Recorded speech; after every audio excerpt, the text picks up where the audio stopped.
নমস্কার বন্ধুরা, কেমন আছেন? আমার চ্যানেলে আপনাদের স্বাগত জানাই। আজকে রেসিপিটা হবে চিকেনের ডাক বাংলো রেসিপি। আর আমি এদিকে আলু বড় বড় টুকরো করে কেটে ভেজে তুলে নিয়েছি। আর ফোড়নে দিয়েছি গোটা গরম মশলা, শাহি জিরে, গোটা জিরে, শুকনো মরিচ, তেজপাতা। এদিকে আমি ডিমগুলো সিদ্ধ করে ভেজে তুলে নিয়েছি।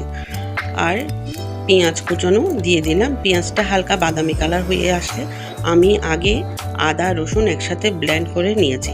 ওই মশলাটা দিয়ে ভালো করে কষিয়ে নিব।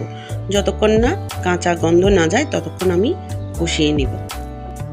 কষিয়ে আসলে এবার আমি টমেটো দিয়ে দিব। টমেটো দিয়ে আমি আবার কষাতে থাকব যতক্ষণ না টমেটো গলে না যায়। আর টমেটো গলে গেলে এবং মশলাটা কষিয়ে আসলে আমি এক এক করে সব গুঁড়ো মশলা দিয়ে দিব, যেগুলো আমরা প্রতিদিন মশলাগুলো খাই, তবে লবণটা স্বাদ অনুযায়ী।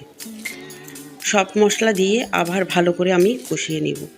তবে আমি সামান্য জল দিয়ে দিব, কারণ কষানোর সময় অনেক সময় নিচে লেগে যায়। না লাগানোর জন্য আমি জল দিয়ে কষাতে থাকব। যতক্ষণ না তেল উপরে উঠে না আসে ততক্ষণ আমি কষাতে থাকব। কষিয়ে আসলে আমি মাংসগুলো দিয়ে আবার কষাতে থাকব। যত কষাবেন তত রান্নার স্বাদ পাওয়া যায়। আর রান্নার স্বাদ কিন্তু কষানোর উপরেই নির্ভর। কষিয়ে আসলে তাতে আমি আলু দিয়ে নেড়ে চেড়ে আমি জল দিয়ে দিব। জল দিব আমি 3 কাপের মতো। 3 কাপের মতো জল দিয়ে আমি ঢাকনা দিব। ঢাকনা দিয়ে মিনিট 15 মতো রান্না করে নেব। আর এদিকে আমি চুলার আঁচটা কিন্তু বাড়িয়ে দেব। আর রান্নাটা হয়ে আসলে তাতে আমি অল্প চিনি দিয়ে দিলাম। চিনিটা কিন্তু অপশনাল, আপনারা চাইলে দিতেও পারেন, নাও দিতে পারেন। আর চিনিটা দেওয়ার পরে আমি ডিমটাও দিয়ে হালকা নেড়ে চেড়ে আমি গরম মশলাটা দিয়ে দিলাম। গরম মশলাটা দিয়ে আমি আবার ঢাকনা দিয়ে মিনিট 5-1 মতো রান্না করে নিলাম। এই তো হয়ে গেল রান্না।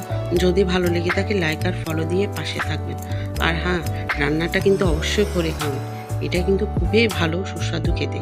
আর গরম ভাত, পরোটা, রুটির সাথে কিন্তু এই রান্নাটা খুবই ভালো লাগে।